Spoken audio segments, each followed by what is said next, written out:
Before you set sail, whether you're a new cruiser or a seasoned cruiser, there's some things that we can forget, and it can cost you time, money, or even your vacation. Hello, I'm Ray, And I'm Barbara. and we love to go on cruises.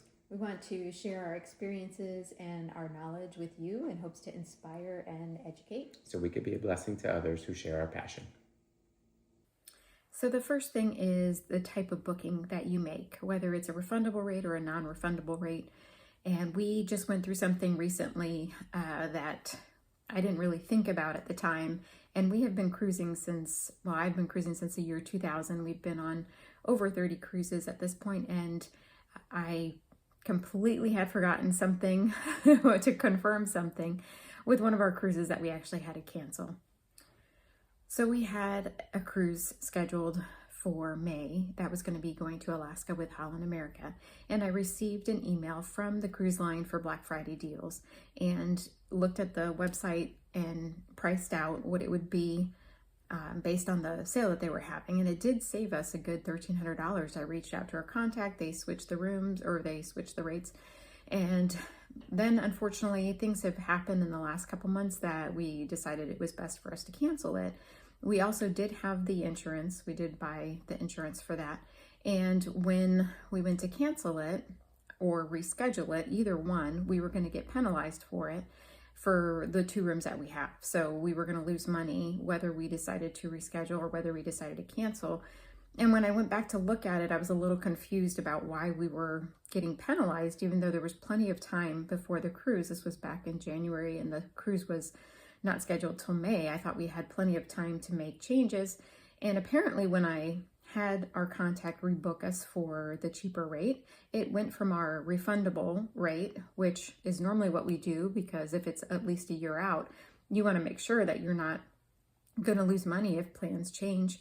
Well, when I asked her to do that, she went ahead and booked us in a non-refundable rate. So we were getting penalized a certain percentage. And the reality is that although I would have expected that the contact would have said, hey, you were in a refundable rate, and with this deal, it's non-refundable, so do you still want to proceed with this? She just rebooked it, sent us it, we were all happy, we're saving money, and then we ended up losing out money because I didn't pay attention to that after that. So that's one of the things that I wanted to remind is whether you're new or a seasoned cruiser, that you can easily forget those things, or you think you're all set and you're going to go, and you even bought the insurance and end up still getting penalized. The second thing to remember is about the insurance. There was a time where we would cruise for many years and we never got the insurance because we were very confident we were going to go and just save that money. But as we got a little bit older and there was a question of whether we could actually go on the cruises at some points due to medical stuff or just if the schedule wouldn't allow it, then we started to get the insurance directly from the cruise for the cruise that we were going on, just to make it easier. And actually when we would see that, we noticed that there was other types of coverage within it. So it wasn't just the cruise coverage, they would also have like medical benefits and stuff. So if you had to be treated on the cruise or anything like that, it would have some coverage. But there are other options besides just going straight through the cruise. You can do other travel insurances on the outside that will cover you for your travels, and that might be a better option. And I've even heard of someone or people that travel a lot all the time may want to get annual coverage, so you can pay on an annual basis and have coverage for whatever travel you're doing, and that might actually be better. But one of the points is to know what that insurance that you have decided to purchase, what it's going to give you. If you have medical coverage on there, if it's, covers any of your flights, if you have to take flights, if there's lost luggage a part of it, if there's any flights that have to be done, if you get stuck on, I don't know, whatever. There's just a bunch of different insurance options. So the point being is that you really should know what you get from that. A lot of times these cruise will just send the basic sheet that says you have it, and you don't necessarily even know what's being completely covered. So that is something to be aware of, whether you're a new cruiser or a seasoned.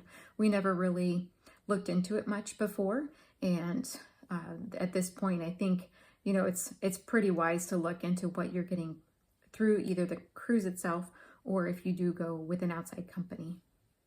And the third and last thing that I wanted to talk about was about the rewards through the cruise themselves, or if you get any extra bonuses, because some are automatic. When we go on a Disney cruise, our status is automatic for the benefits. So I never really worry about it, because if you go check out, at the merchandise, if you buy something, they automatically give you the discount, or, everything is usually just taken care of for you, at least for Disney. But we have been on other cruises that we do have a loyalty perks or whatever, some discounts or whatever, and they're not automatic. So one of the things I was going to say is, if you are even a new cruiser, you may have other things or other benefits that apply to you. But that's the thing, you either can ask at guest services about things you don't know or what benefits you have.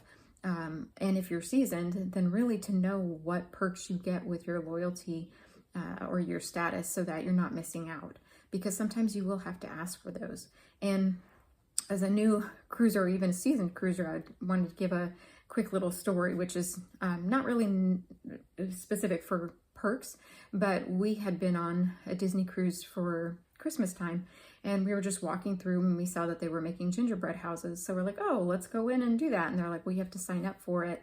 And so we went to guest services, tried to sign up. And at that point, obviously, it was going to be completely booked out, because, we were on the cruise. I bet everybody had probably already signed up long before, but we didn't even know that that was available. And after that experience, we started to go to guest services on the very first day and ask what activities or things that are going on that I have to sign up for. And we would at that point try to sign up if we were interested in whatever those activities were, so we didn't miss out.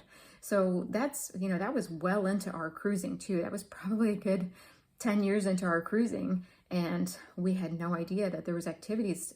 You may not even be aware of all the opportunities for your cruise itself. So that might be another tip, just to stop by guest services first and ask what activities are going on that I have to sign up for, that, require me to sign up for. So just a few things. I hope they would help you. Thanks.